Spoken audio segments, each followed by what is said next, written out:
Hello, this is Jacque Vaughan coming back for another conversational series. My goal for this podcast slash video conversation is I'm very fortunate to have really great conversations with industry professionals, and it can be a long conversation. So, recording that and giving you access to the insight knowledge can only benefit you in your dreams. So, an agent that I really admire introduced me to our guest today, Jeremie Roberts, and she shared with me that she had a client that had a very poor credit score, and she was able to work with that client to actually go on to purchase a home. I would say that the credit repair space is very confusing because you can deal with attorneys, you can deal with, credit experts, and there's so many. So how do you get through all that noise is basically the goal for today's conversation. So what I'm impressed by Jeremie Roberts is that he's been doing credit repair or loan officer-ing as a loan officer for 15 years. He is the author of a best-selling book, Effed Up My Credit. And not only is he successful with his business, but he also is married with children. So I think we need to be well-rounded and talk about our personal life as well. So, Jeremie, thank you so much for being here. What did I miss as far as my introduction of you? What would you like to share? You've said it all. That was a great introduction. You reminded me of some things that I forget sometimes. Loan offer scene.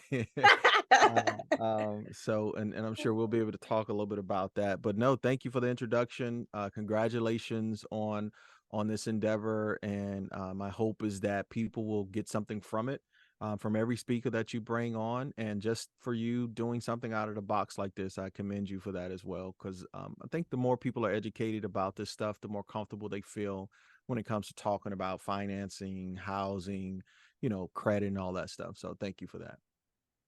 We're definitely moving into a space where affordability of housing is getting harder and harder. So Mhm. all the things that are in your control, like your credit score, you really do need to get that information. So how would you describe credit? Because we always talk about it, but I don't know if we always define what it is. Mhm.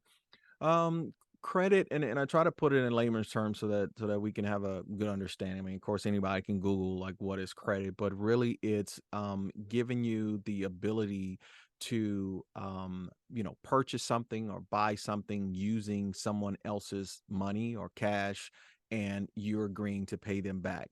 And so, they basically, you have this agreement in place to pay them back for whatever they've lent you or given you, and therefore it's giving you the ability to buy something without necessarily using your monies and your agreement to pay it back.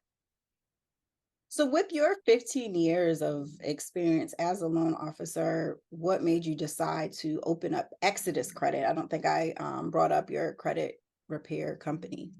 Okay. So yeah, I've it's an interesting story, right? So I worked in the mortgage industry for quite a while, and there were some things that I was noticing just throughout the years. And even when I started doing mortgages, I was very green. I didn't know a lot. But one of the things I started identifying was that there were certain people whose credit was not as good as others. And then I'm like, well, why is that? And then I started looking at it like, wait a minute, those people who don't have the good credit is like they look like me. And then I'm like, shoot, I don't have good credit because I messed my credit up back when I was 18 years old. They offered me a credit card. I took it. I messed it up. I wasn't educated.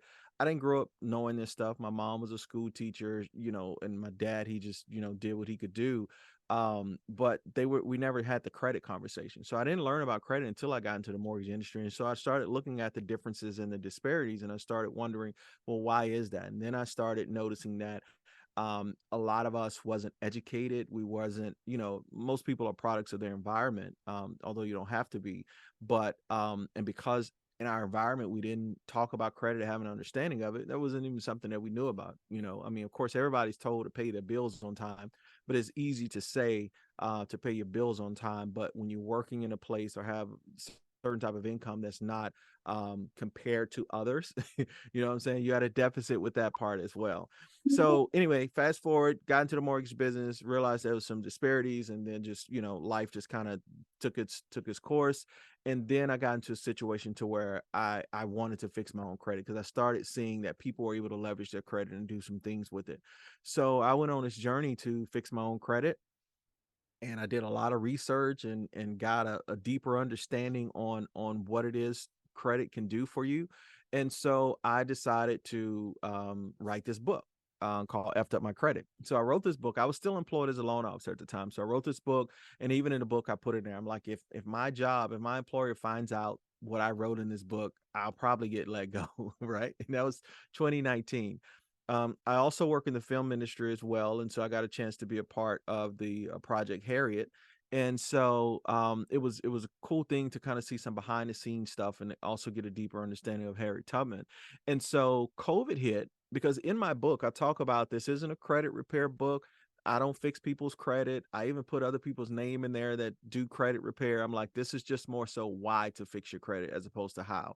So I told my story, being a black man in America and dealing with credit and some of those things or whatever.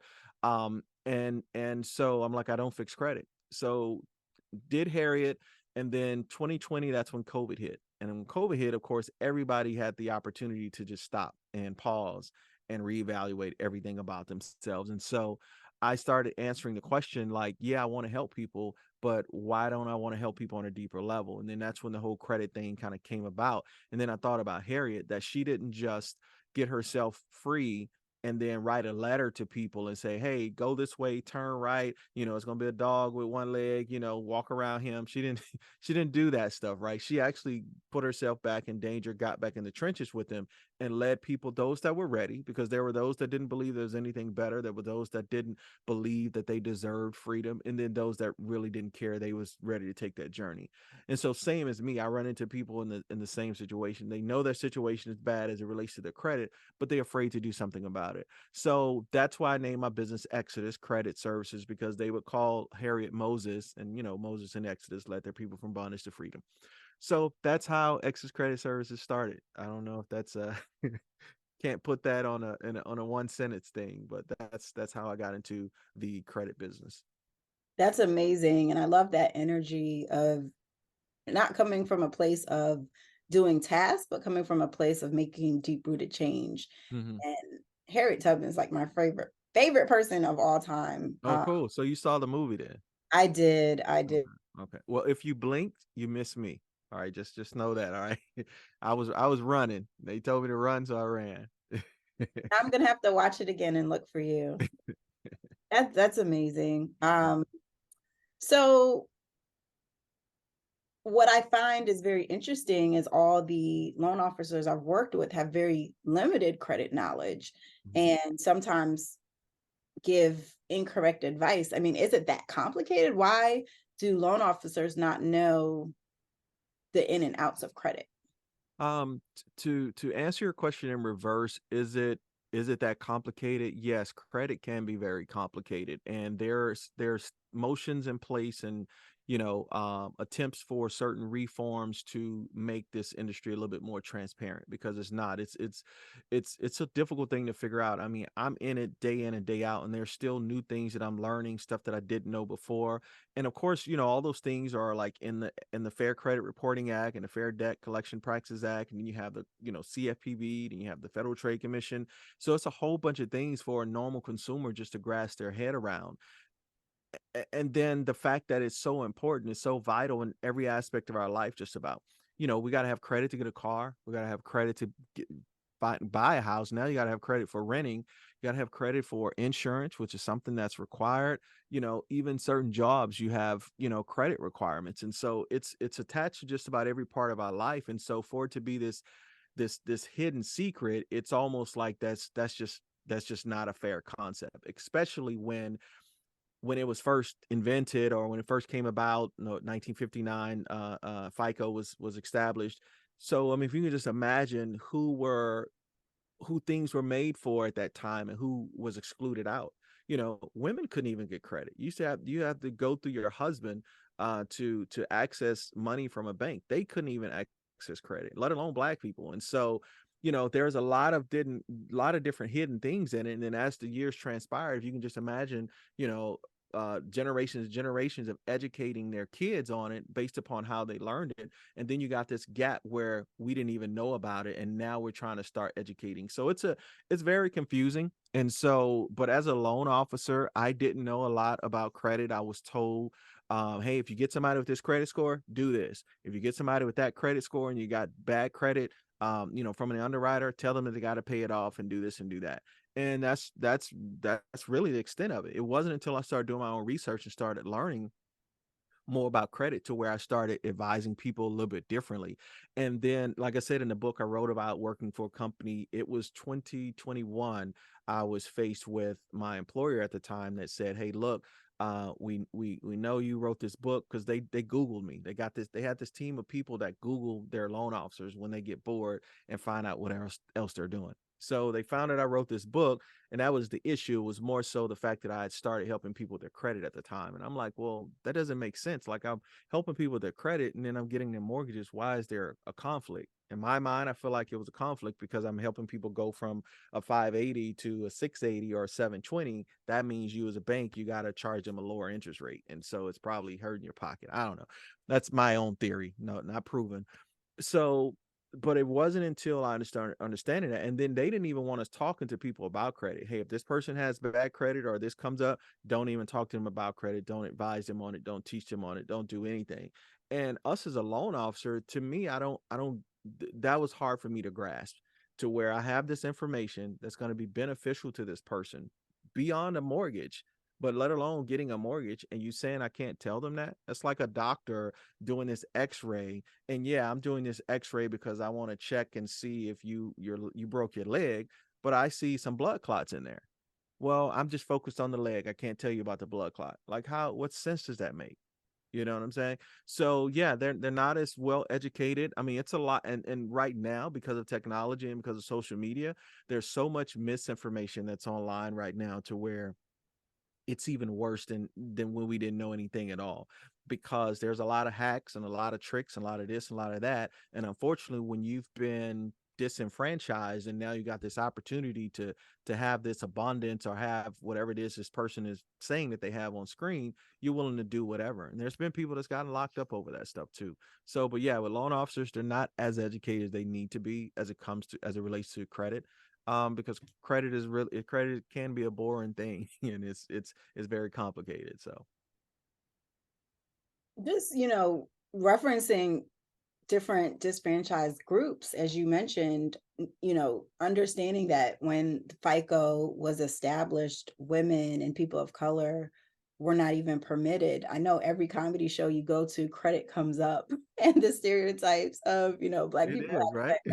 But to say, okay, well, they're newer to the game kind of puts things in perspective outside of, systemic racism issues that people deal with. So, Yeah, yeah. And new to the game is very, now again, I'm not gonna, my t-shirt is let my people go.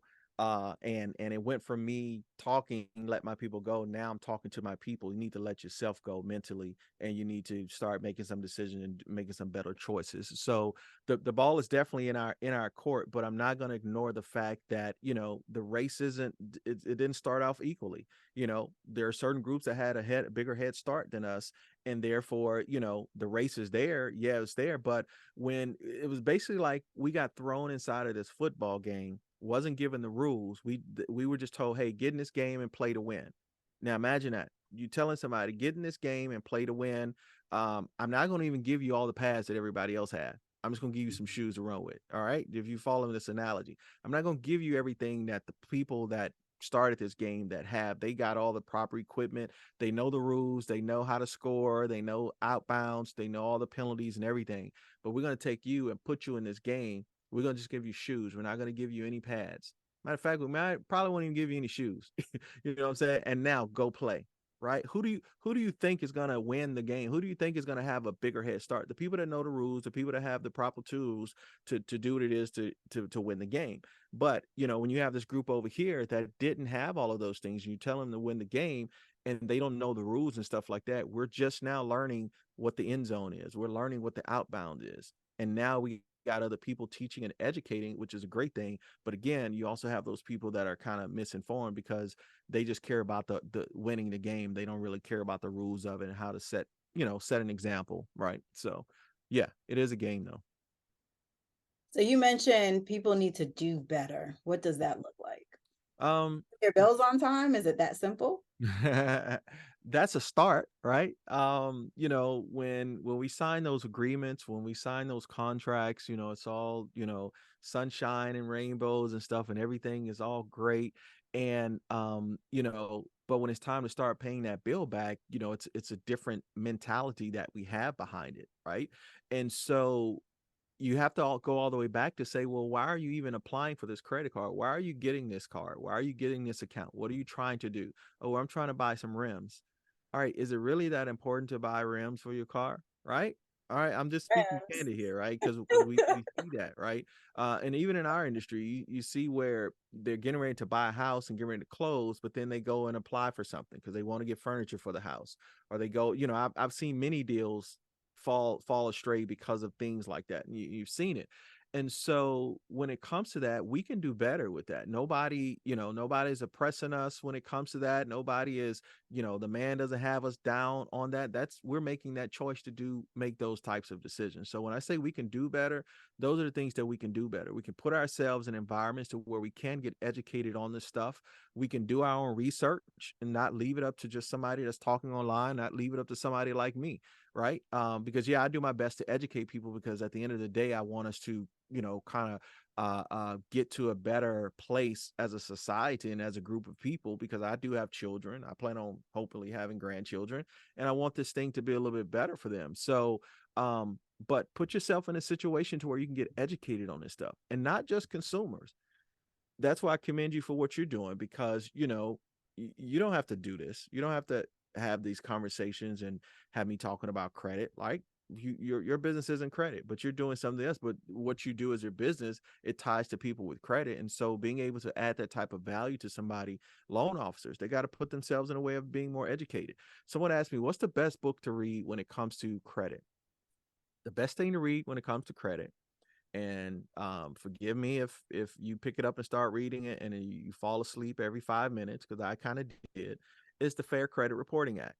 The Fair Credit Reporting Act and the Fair Debt Collection Practices Act. Those are two reads that I would recommend anybody to read if they're really trying to do something about the credit. You're not going to finish it, so don't think you're going to finish it. I mean, it's a How lot. big is it? It's a lot. Yeah, it's a lot of sections and a lot of different laws and stuff. But 16, if you want to just go right to something, go to 1681, section 1681I. And in that section is pretty interesting, because it talks about basically how things are supposed to be reported on your credit profile. And that stuff is supposed to be accurately across the board. And what happens is that about 90 to 95% of people, their credit profile have inconsistencies and inaccurate information in there. And based upon the Fair Credit Reporting Act, you can challenge that.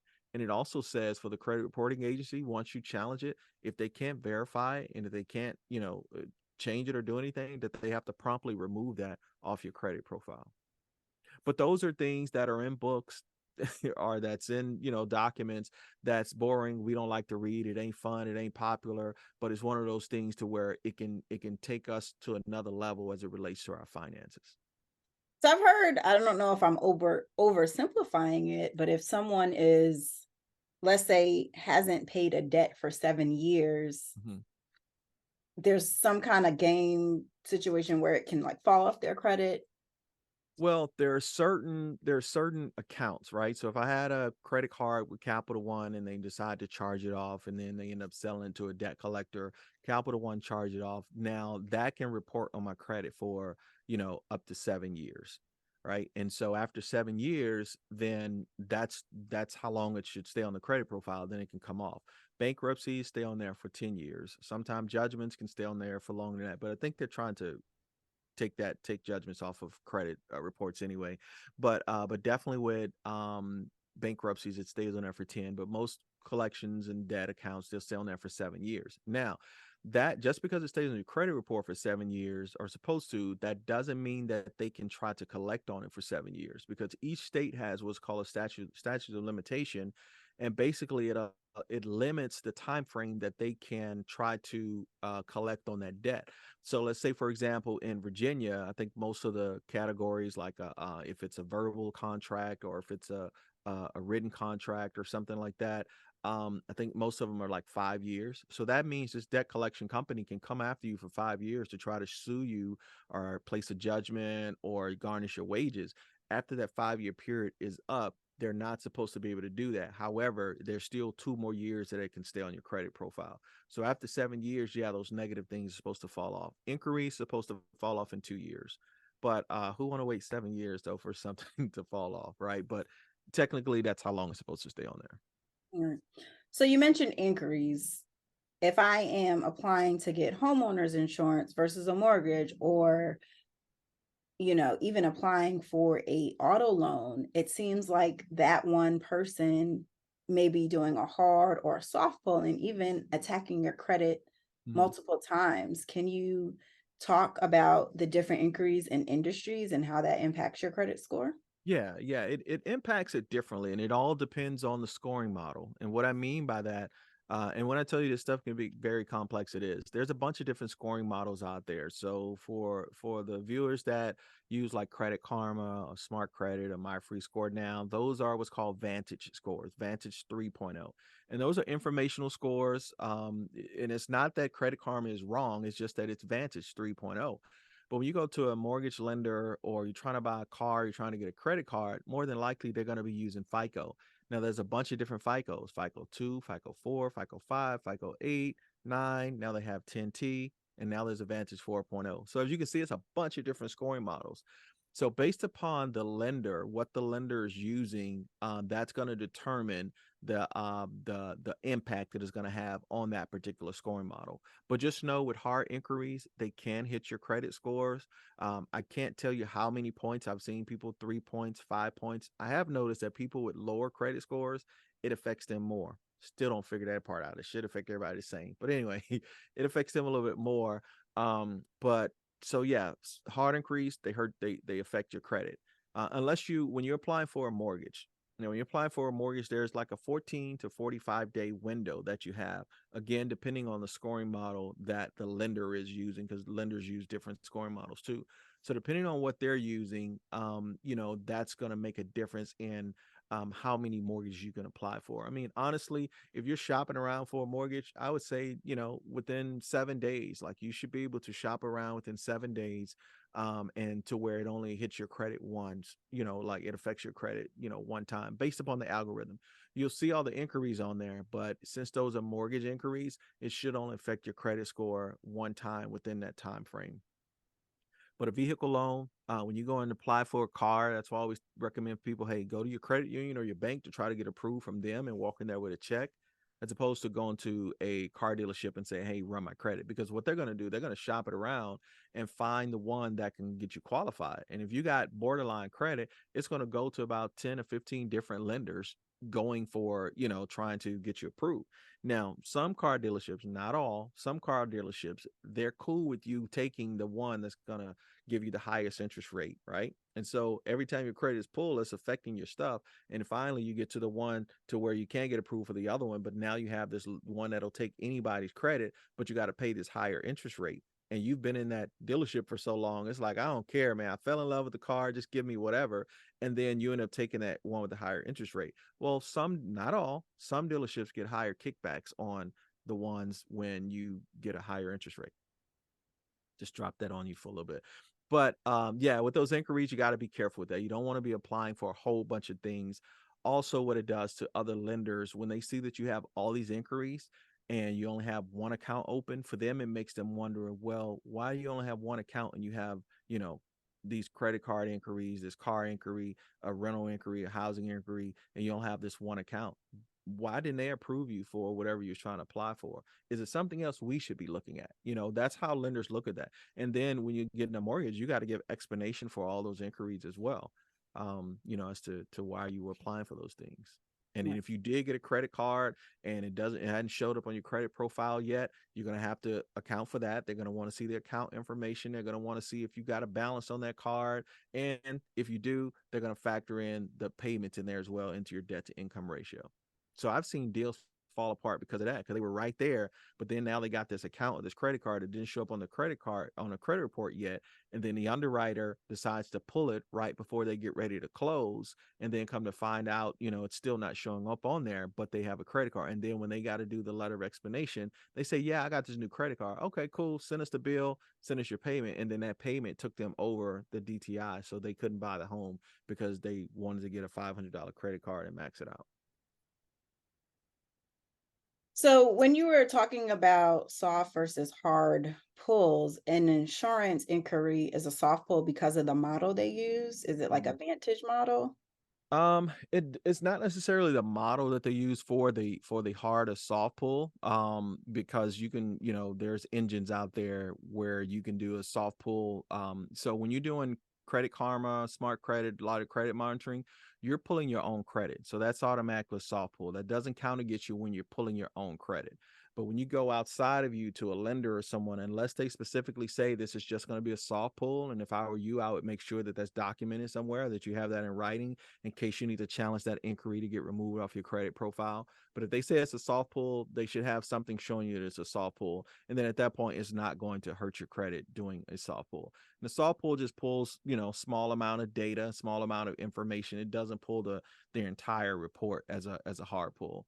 So what it does, it just gives them a little bit insight. But as far as what scoring model, a system that they use, again, it just depends on the lender that's claiming that they do soft pulls.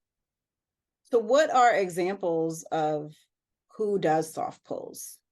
Like mortgage people definitely wouldn't do a soft pull. Yeah, Mark. So there are some credit card companies that do soft pulls.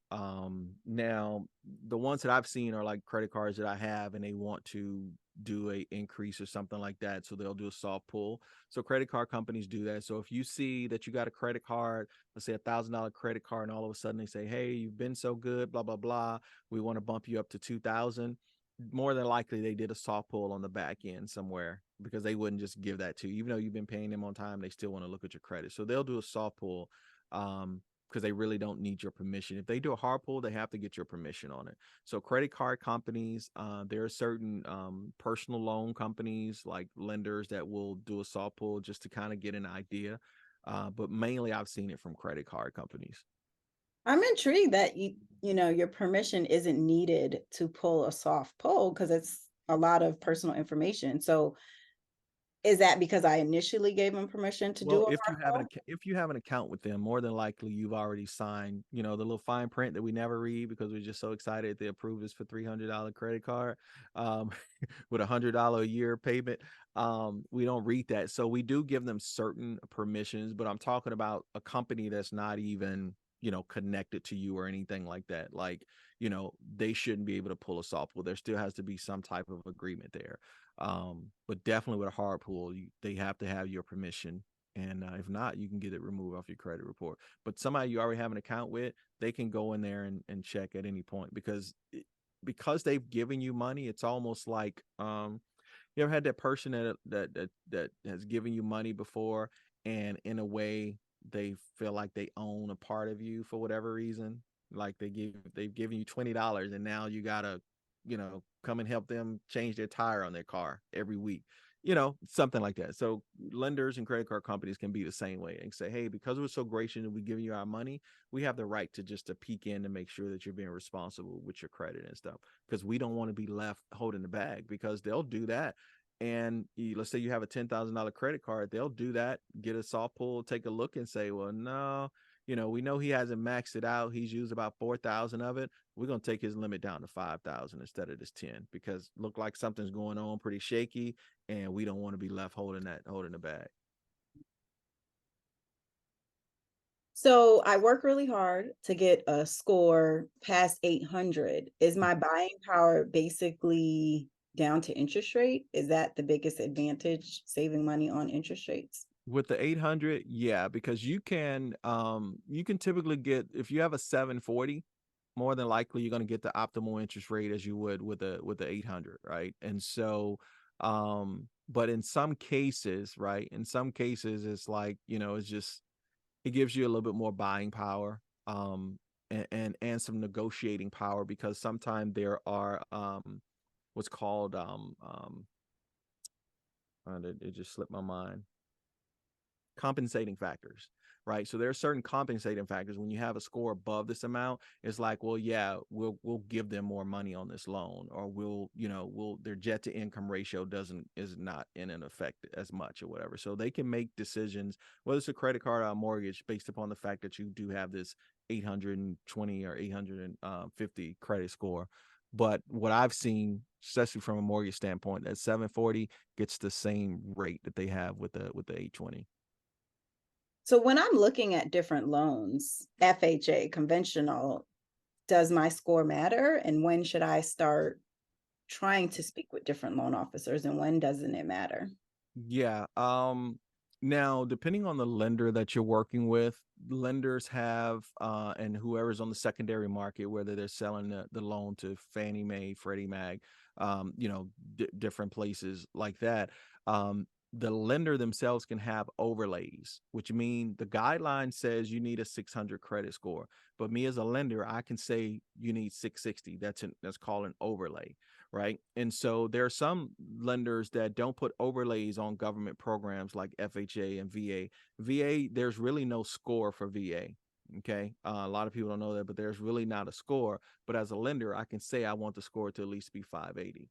But with VA, typically it's not a score involved. Now, more than likely, though, even though it's not a score, there's certain things about the credit. You can't have this many lates. You can't have this many collections and stuff, so on and so forth. So if you got a 480 credit score, more than likely you have a bunch, you got collections, charge offs, and things like that. So it works hand in hand. So if I get somebody that has a 520, in my mind, I automatically know, okay, you might not be eligible for conventional, because conventional, in some cases, it'll start at 620, 660, 680 conventional mortgages. I've seen FHA go down as low as 500, but most lenders I've seen recently, they'll do like 580 or even 620 for FHA because they have their own overlays. So you really have to know what it is that you're looking for. But if you have a 580 or if you have a 620, then more than likely it might be some things in your credit history that can have an effect on you getting approved for that loan. So it might not be the score, but it might be the things in your credit profile. Like I've had people that has had an 800 credit score, and I still had to decline them because they had the right score, but their credit profile, there were some things in their credit profile. They were authorized user on most of their accounts. They only had one open account in their name, and this loan calls for 3 open accounts in their name. So it's certain things that can matter within your credit profile. That's why I always try to help people understand, yes, score is important and scores matter, but what's more important than your score is your credit profile. What's on the inside? What's there? You can have this person at an ideal weight that society says that they need to be at, and they can still be so unhealthy on the inside, heart issues, strokes, all this other. I mean, we've seen it, we've heard over and over again stories like that. So same thing with credit. It's not necessarily the score, it's the credit profile. You get the profile looking the way that it needs to look, then the score is going to be favorable no matter what model that they're running you through. What are example of things that are on your credit profile? The things that on your credit profile, example, things that affect you, or just things period? Yeah, like that person with the 800 score, what could be on their credit profile that could inhibit them purchasing a home? Well, in this particular case, they were authorized users on like 3 different accounts. So that means they took on somebody else's credit, which is great because it helped their credit, their credit score and stuff like that. But they only had one account in their name. And so some loan programs require that you have at least 3 open accounts in your name. And so when the lender pulls the credit report, it shows on there authorized user, authorized user, authorized user. So they automatically subtract it out. And then the person only had that one account in their name. And it's like, well, you don't meet the requirements of having 3 open accounts in your name. So in that case, that's what the issue was. But a lot of times with lenders, with somebody with lower credit scores, and they do have a lot of things in their name, they're looking for your payment history. They don't want you to have a bunch of late payments within the past, some programs 12 months, some programs last 24 months. No late payments, or at least one late payment. Some will allow that. But they don't want any collections over $2,000, right? Now, if you have a medical collection, I've seen where underwriters, they don't make you pay off the medical collection because it's really kind of out of your control, medical. But but the fact that that collection is still on your credit profile, what that's doing, that's weighing your score down. You know what I'm saying? So it like, again, it kind of works hand in hand. So they won't require you to pay it off. But if you had a Verizon bill that's $2,200 or $2,500, that underwriter is going to want you to pay that off. Now, I will say this: when you have a collection, let's say you got a $2,000 collection that you're going to pay off. When you pay that collection off, that balance goes down to zero on your credit profile. It says paid as agreed. More than likely, under the FICO scoring model, that's not really going to have a strong impact on your credit score. And people don't realize that. Now, under Vantage, under when you look at your Credit Karma, you'll see your score go up because it matters under Vantage. But under FICO, it doesn't hold as much weight.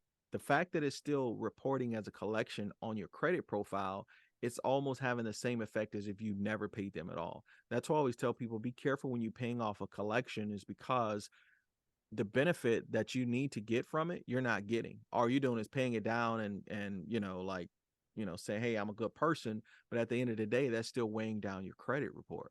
They're still weighing down your credit profile and still having an effect on your score.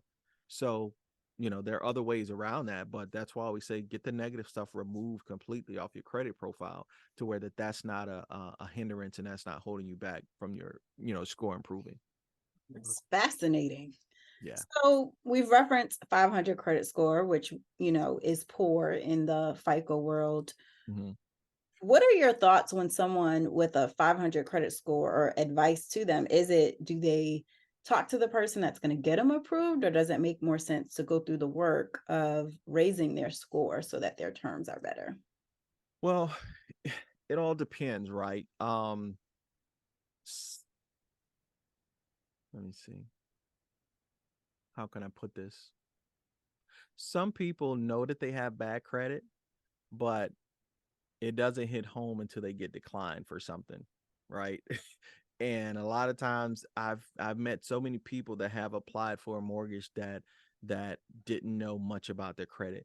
Credit is a little bit more accessible now when you have your credit karmas and your other things, and it's more talked about now than it was, even 7-10 years ago. It's more talked about, it's more out in the open now, and I have my reasons for that too, why I think that is. But people are a little bit more credit conscious, especially the younger folks. They're a little bit more credit conscious.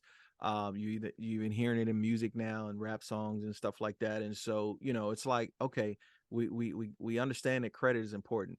Now it's understanding how and how to use it and how to leverage it. So I would say, go ahead and get some type of credit monitoring, where you can at least check on your credit and see where you stand, and then have a conversation with the lender. What are your requirements? What do you look for?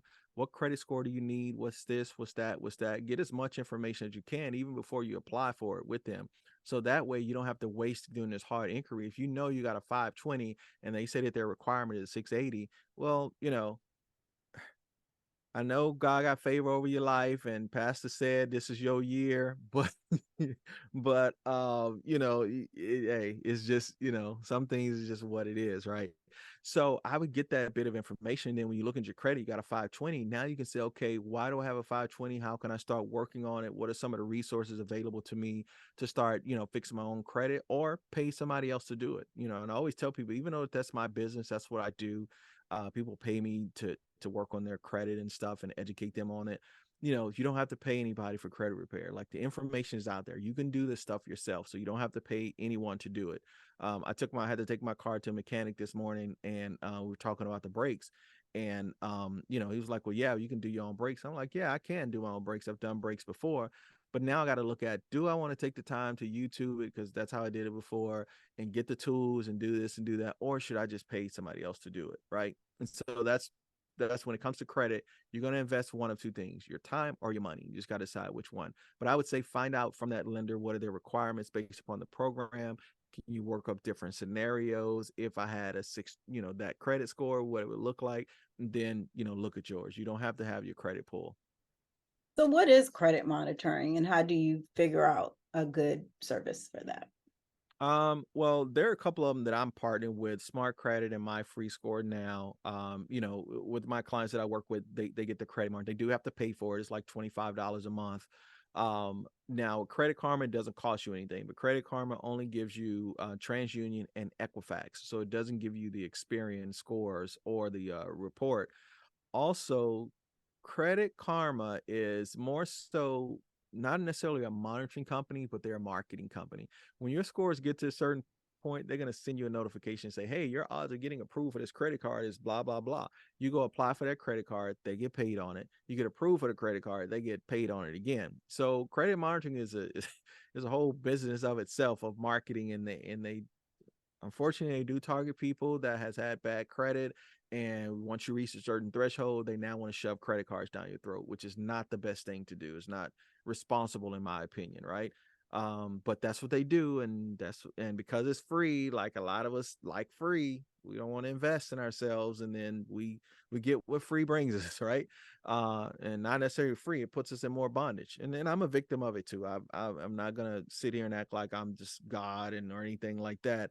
I fell for it too. They told me I was approved. I had never been approved for anything before, and I took it. And then they told me to approve again. I took it. I took it. I took it until I started getting declined. I'm like, wait a minute. Credit Karma said, and that's why it was like a big like class action. I think they were looking at a class action lawsuit behind that. Credit Karma had to make some of the changes about their approval odds and stuff. So, but yeah, so Smart Credit is a good one, and I have a link if anybody want to use it. It's like $25 a month, and it gives you all three of the credit profiles side by side, and it helps you get a better view of it. And it also comes with identity theft insurance, I think up to $1 million with that, and certain things that can protect you as a consumer. So it's a bunch of credit margins out there, and you don't have to sign up for credit margin. You can order your credit report directly from the credit reporting agencies, and annual credit report. It used to be you can get it once a year, but I think you can do it every week now. They had to make some changes to where they had to make it more accessible to people. It's a little bit of a tedious process, but you can still get your credit report that way. Now, if you want your scores, they're going to charge you for Mm-mm-mm. that. So based on all the different services you're talking about, could you have like multiple scores based on the FICO 2.0 and Vantage Mhm. and Yeah, yeah, you can have so you it's can gonna have be different. different.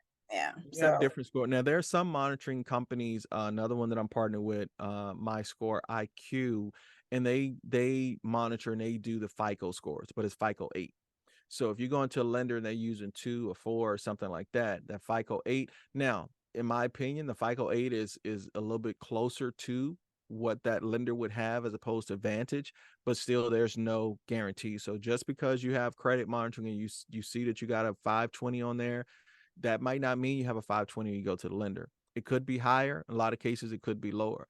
That's why when I'm working with someone and I know that they're trying to get to a 680 credit score, I don't refer them to, to or suggest that they go ahead and start applying for a mortgage until they've gotten to a 720 under the Vantage scoring model. right. Now, when you're doing monitoring with FICO, it's going to be a little bit higher because FICO costs a little bit more because Equifax, TransUnion, Experian, they own Vantage. So they wanted to find another way to monetize this thing. And so they own Vantage 3.0. They came up with that.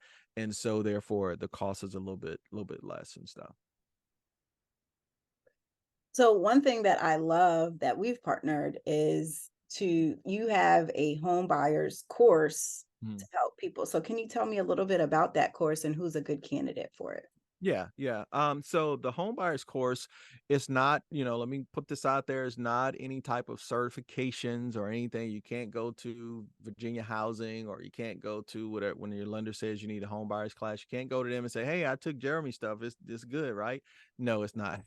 But really, it's good for people that want to understand the home buying process a little bit more.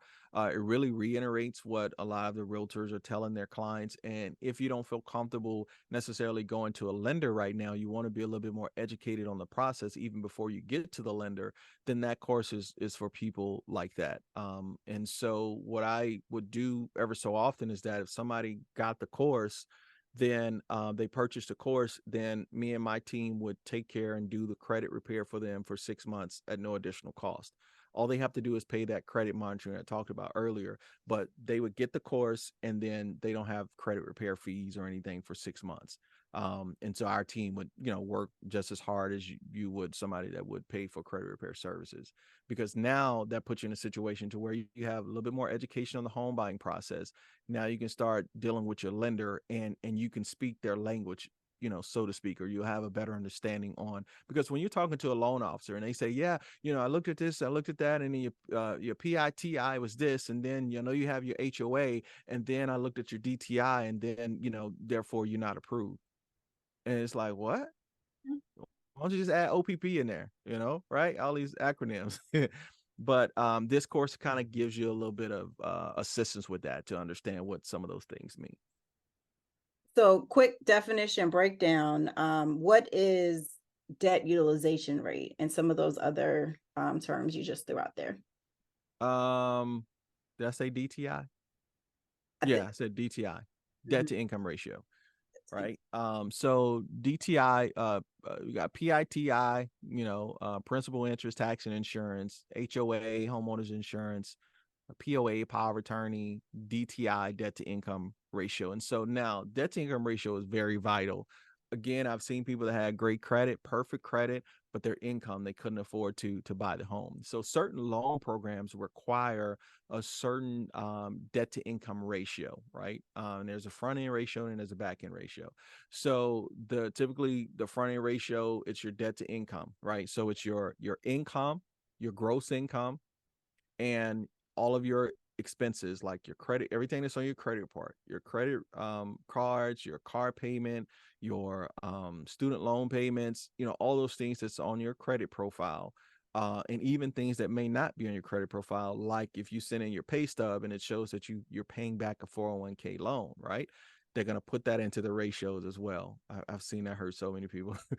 So they're going to put that in the ratios as well. And so now you have your gross income up against all of your debt, in addition to the housing payment, the new housing payment or proposed housing payment. So let's say, for instance, the housing payment that you're looking for is $2,000. So now they're going to put $2,000 on top of all of your other expenses, and they're going to compare it to your income. How much of your income is going towards that? And FHA, in a lot of cases, is 50%. So if 50% of your gross income is going towards all your expenses, that can be acceptable. But if 52% of your income is going towards all your expenses, that can basically get you in a place where you don't qualify for the loan. And then you got to start looking at, okay, what can I take out of here? What credit cards can I pay off? What loans can I pay off? Or what lower housing payment can I look for? I can't buy $300,000 home, but I can probably buy one for 260, because that's going to lower my payment. It's going to fit you inside of that required debt to income ratio. Wow. I'm really impressed with No, thank you. this breakdown. So all the credit expertise, has there ever been an example in your life that you've been able to apply and benefit from this knowledge? Oh yeah. So, and what I'm gonna do, if I can do, is I can share my screen. Mm-hmm. All right. About that.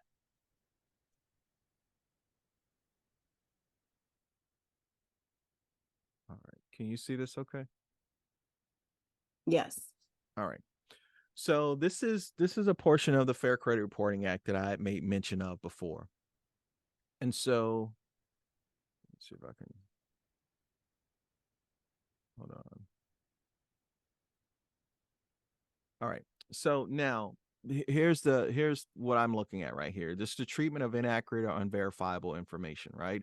And so basically says, if after any reinvestigation, now reinvestigation means that the credit reporting agency, when they first get that debt or that account, or that, whether it's a good account or collection, charge off, whatever, they're supposed to do an investigation. They're supposed to investigate that this really matches up with, your profile, and this is really your stuff.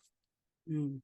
They don't do no thorough investigation. It's just, checks and balances, right? So once you send them a dispute letter or you challenge something, they're now having to reinvestigate. So that's why it says that, right? So if after reinvestigation, if any information disputed by a consumer and item of information is found to be inaccurate, incomplete, or can't be verified, the consumer reporting agency, which is what we call the credit, they're really not bureaus, they're credit reporting agencies. We just call them bureaus. It's just, but they're no government entity or anything like that, but it's credit reporting agency. So basically, if a consumer disputes anything and this information is inaccurate, incomplete, and can't be verified, right here is one of my favorite lines that the credit reporting agency shall promptly delete the item of information from your consumer profile. Okay. So this is how people get things removed off their credit report, because based upon the law, when they can't verify this information and it's incomplete and it's inaccurate, then they're supposed to promptly remove it off your credit profile and then promptly notify the furnisher of that information. So let's say you got a credit card with Capital One and went into collection, and now ABC Collection decide to buy that debt, right? You owe Capital One $1,000, and Capital One wrote it off on their taxes or whatever, it's charged off. ABC and Collection comes along and say, "Hey, Capital One, you got any debt to sell?" "Yeah, Jeremy got this debt for $1,000. We wrote it off." A, B, and C says, "All right, cool. We'll buy it from you for $50." Capital One, like, whatever, we wrote it off. Cool, we'll take it.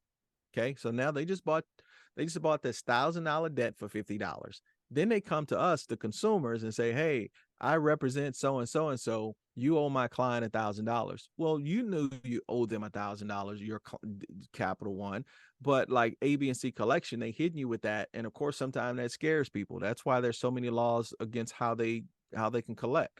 And so in your mind, you're thinking, well, yeah, I got to pay that off. And so you end up paying A, B, and C Collection, and they only paid $50 for that debt. So they just made $950 on you. So now that information is being reported from A, B, and C Collection Company.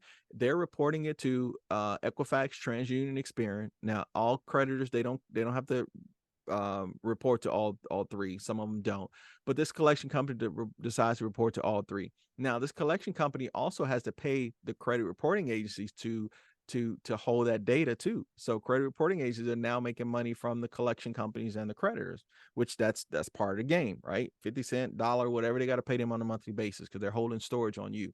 But that agency collection is willing to pay $1 per month to hold that data on you, because now that's affecting everything that you do. So when you're trying to buy a home or you're trying to buy a car and you can't do it because ABC Collection has this stuff on your credit profile, they're cool with that. They're willing to make that investment. All right. So now they're making a monthly payment. Now with that, ABC Collection is reporting this information once. So they say, okay, this account is this type of way. It's the date of last activity is on the 1st of December. TransUnion has that. Equifax has the date of last activity is on, the 5th of December. TransUnion has this date of last activity is on the 15th of December. Those are three different dates from that one source. So there's no way that the credit reporting agency should be reporting three different dates when they're getting their information from the same place. So therefore, once you challenge them and dispute it and say, "Hey, I'm not recognizing these dates and how you're reporting, what's the actual date? Verify this information that you're reporting." Now, all three of the credit reporting agencies, they have to go back to this one creditor and say, "Hey, creditor, what's the original date? Blah, blah, blah." And it doesn't necessarily happen that way. These are computers talking. And then they'll come back and say, "Yep, this has been verified. Yes, it's verified. Yes, it's verified." But then those dates are still listed wrong. So those are considered what's called violations, because they're now violating your rights. You call them out on it, and right here in the law, it basically says that they have to promptly remove it if this information is inaccurate. Okay. Um, Now, I was in a situation to where me and my wife, we moved out of an apartment, and when and somebody even told me this too, that some apartments have this in their business plan, to where when people move out, that they tack some type of bill on it so that they can, they count that in their revenue, which is crazy, right? Because that really happens. So we Even was moving out. even if it's left in perfect condition, they'll find something to. Perfect condition, exactly. And that's how ours was, right? We left it in perfect condition, but we noticed that even before we moved out, that there were people when they move out, like the apartment complex, they were bringing in hardwood floors and stuff like that, and everybody's floor was getting replaced. And I'm like, "Oh, cool." But we were there for almost 3 years, and it's like, they never replaced our floors because they'll wait. They won't inconvenience you. They'll wait till you move out and then say, "Oh, your carpet was bad," or, "Oh, this wasn't this. Oh, this wasn't that. You owe us 400 something dollars to offset that cost," because they're going to go and change it anyway.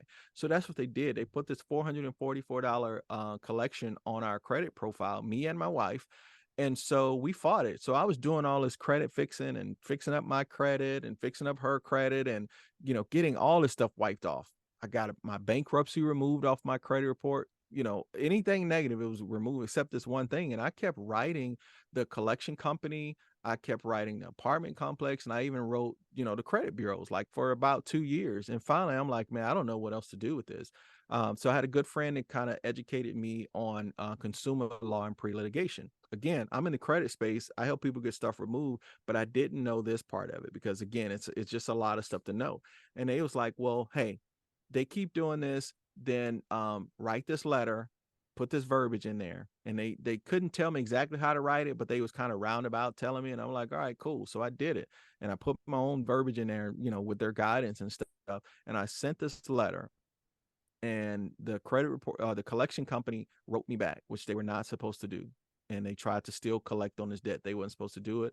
I told the attorney, I'm like, hey, I got it in writing. I sent everything certified mail. I document everything. He was like, okay, cool. We're gonna take them to court because they just violated you.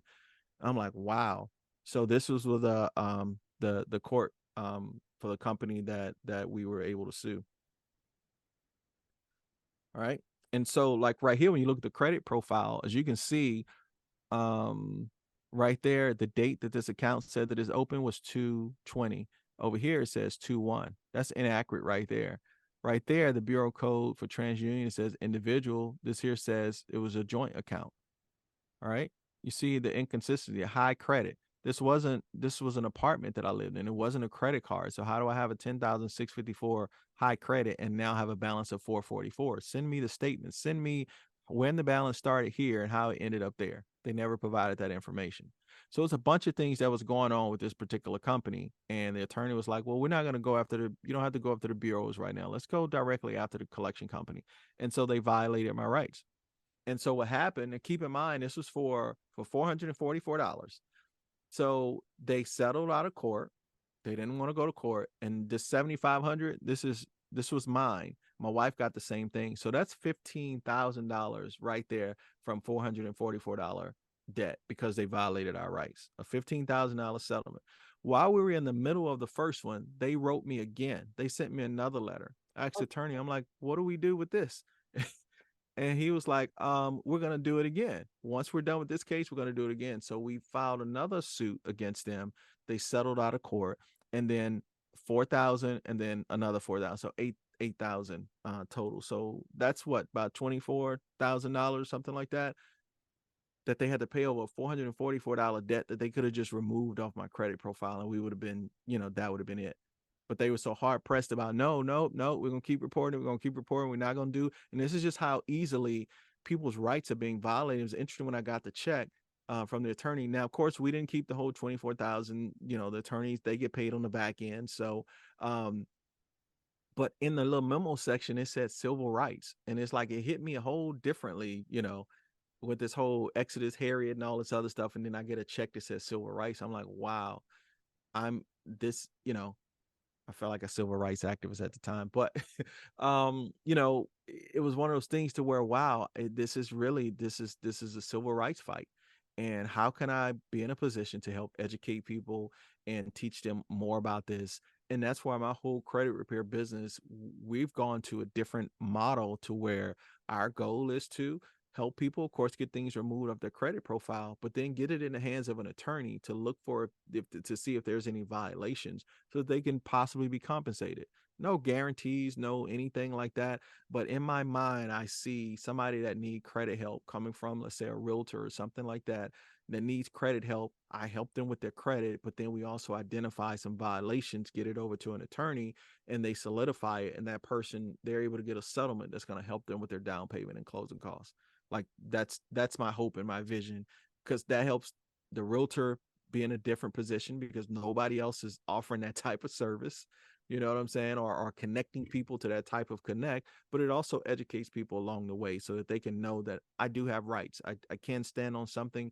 There is a legal system in place. And as long as I know the law, I can play this game the way that it needs to be played. I love that you and your wife were compensated, but I hate how little we know about that, right? Oh Like, yeah.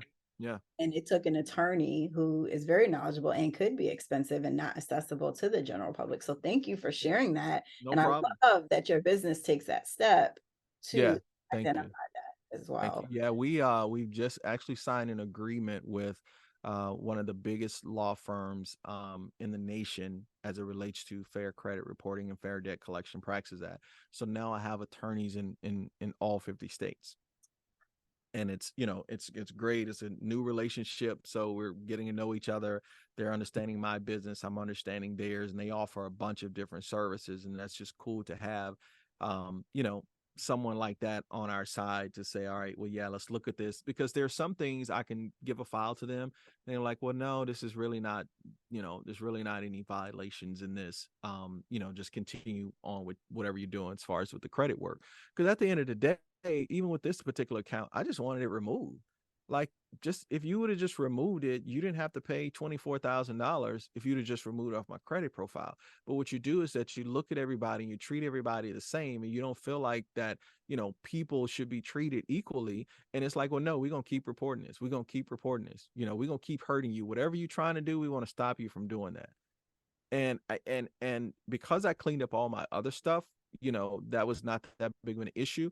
But with this in particular, had I applied for a mortgage or had I tried to get a job and I couldn't qualify for that job or get declined for that mortgage, can you understand the hundreds of thousands of dollars that this company would have had to pay? Because now those are damages. And that's what a lot of people don't know. You go apply and you get declined for something, don't just throw that adverse action letter away. You know, and newsflash, if you apply for something and they tell you, hey, we'll let you know in 5 to 7 days or 7 to 10 business days, that means you got declined. So don't have your hopes up. Don't make any promises. More than like you got declined, right? But they're supposed to send you something in the mail. You also have a right to a free credit report. You keep that information, keep that document, because once you start getting your credit worked on, and once things are looked at a little bit more closely, an attorney can look at that and say, you know what, you didn't get this loan or you didn't get approved because of this account, and this account is reported inaccurately, they're in violation. Those are damages, because now instead of you being a homeowner, you now have to pay rent, and your family could have been in a whole different situation. Now you couldn't take advantage of the interest rates when they were 3%, but now that they're 7 or 8, look at what you lost out on. So those are considered damages. That's powerful. Mm-hmm. So, how do people get in touch with you? I don't know if you want to share your screen. We have the book that they can purchase. Uh-huh.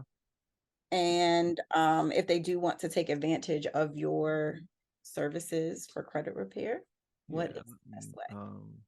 And I'll link everything down in the show notes as well. okay, all right, cool. Oh, and I forgot to say this before. I'm not an attorney, and this isn't legal advice or anything like that. So I don't know if you can put that in a little blurb thing or whatever. Yeah, I'll add that to the beginning. All right, good, good. Let's see. I love it. Should have it somewhere. Oh shoot, no, this is a different presentation. So the website is exoduscreditservices.com, and I can be emailed at info@exoduscreditservices.com. The phone number 804-818-6018. And I'm on IG, Jeremie the Entrepreneur. So you have all of those different ways of contacting me. I don't know, Jeremy, if an hour is enough time to talk with you. You just dropping so much gems, and not I couldn't keep up with all the credit stuff, and I Well, try not to. I try to stay in my lane, mhm. and Yeah, I'm so happy to know an expert like you that I can refer people. So thank you for your commitment to community education. I'm thank you. just so Thank grateful for your time and impressed with your knowledge. No, thank you. Thank you for having me. I really enjoyed it. I enjoy teaching people about this stuff. I also do things for nonprofits where they have a group of people that trying to kind of get back on track. I have programs where you know, the nonprofit, I go and do presentations, and then I sign them up in my system, because in my system I have a DIY portal where people can do their own letters. So I plug them into a group where we educate people on what to do, how to fix your own credit, and they're able to use my software, because I'm also the co-founder of the Mustard software, and that's the system that other credit repair companies use to run and operate their business. So I also own that as well, because it's like I started training and teaching other credit repair companies, and a partner named Damien. He, was very tech savvy and kind of had this vision, and we just said, okay, why don't we just start a credit repair software company, and people can use that. And inside of that software, we have it set up to where it has DIY capability. So any consumer, anybody that we meet or that we talk to, if they want to work and fix their own credit, they can utilize our system, and they can also tap into the groups and the education and the knowledges that we get. Because again, we're learning. Everybody's learning, and so when we learn this new stuff, then and we vet it. I like to vet stuff. Even with the pre-litigation thing, this happened in 2021. I didn't just start teaching this until maybe 3 or 4 months ago, because it worked for me. And it's like, wow, that was great. I mean, I told people about it, but I didn't feel comfortable teaching it until, I started talking with other pre-litigation experts and having this contact with its attorney, because it doesn't matter. It doesn't matter that you can quote all these laws or anything like that, which you really don't have to. If you don't have an attorney at the end of it, it doesn't mean anything. So now that I have attorneys at the back end of this, it's like I can talk to anybody anywhere in the United States about this, teach them, show them what to do, and then tap them into the attorneys and stuff. So, but yeah, I enjoy teaching this stuff. I just do. Also, I didn't say it at the beginning of the call, but I I stepped away from the mortgage business, and I am now back into the mortgage business. I'm now doing mortgages again, which is a great thing, because the company that I'm with now, CNF Mortgage, they're all in favor of what I do as far as teaching and educating people, and they're all in favor of me doing my credit work as well. And so that's a rare find, and I was able to find a company that was willing to do that, and also make that investment in me, and let me do what I do.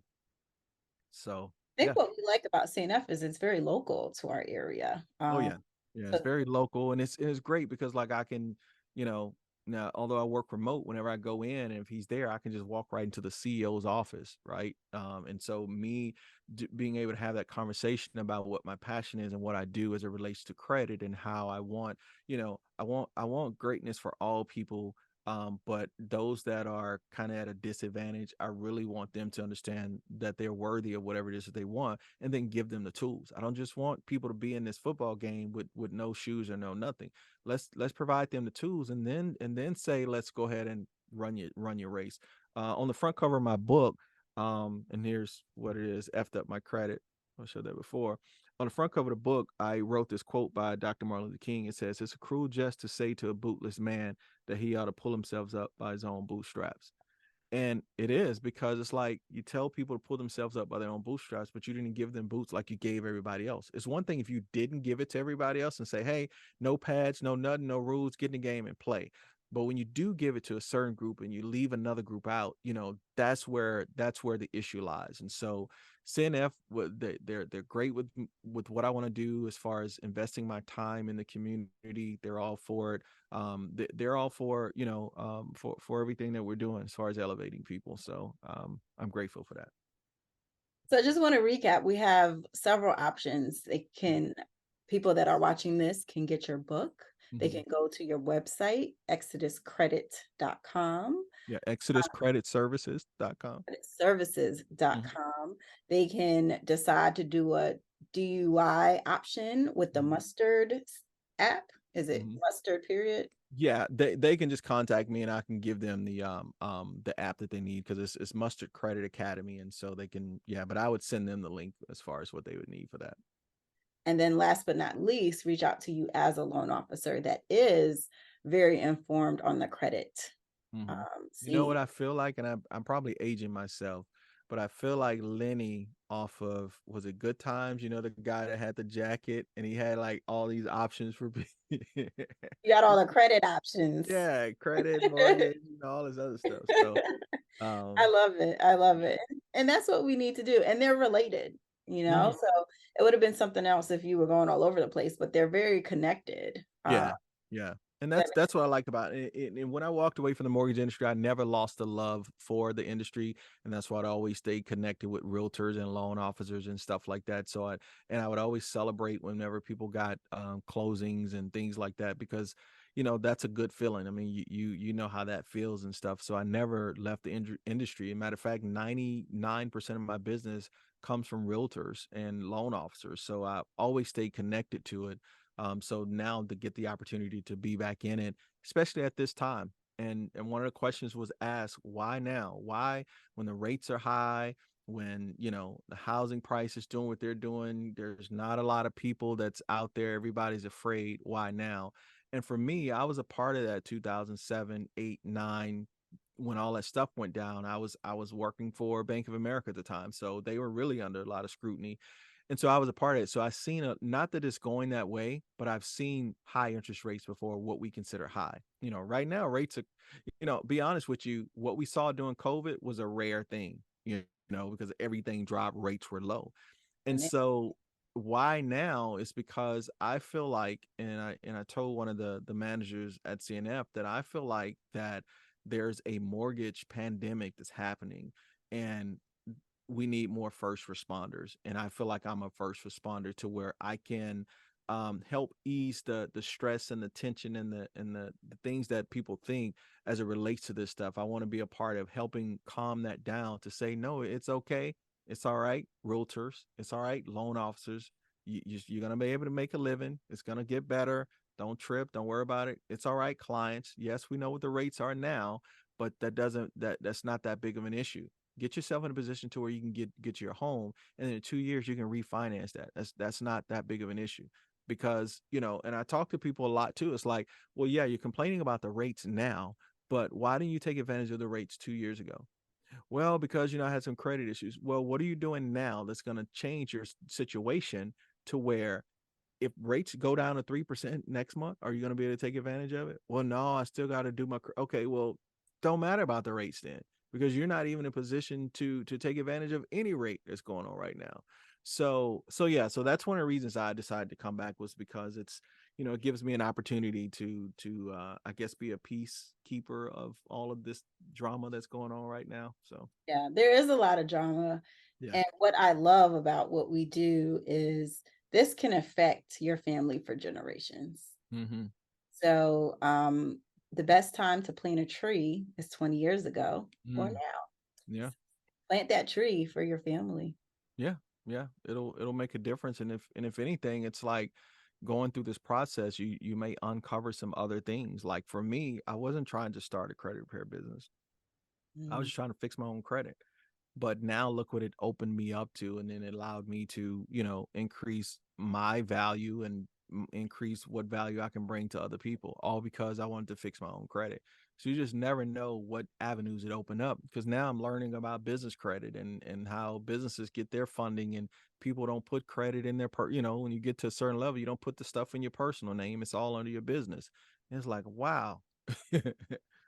yeah, I love that concept of, once you improve one area in your life, you're going to feel it in others. And that's an important reminder. Hmm. Oh yeah. Yeah. Well, thank you, Jeremy, so much. This has been great. I Well, think good. we Thank might you. have a Sorry I part went two or over. something. Oh, no, Yeah, yeah. I think we're going to have some more conversations. So thank you again for your time. No problem. Thank you again for having me. I enjoyed it, and much luck to you in the future. Thank you.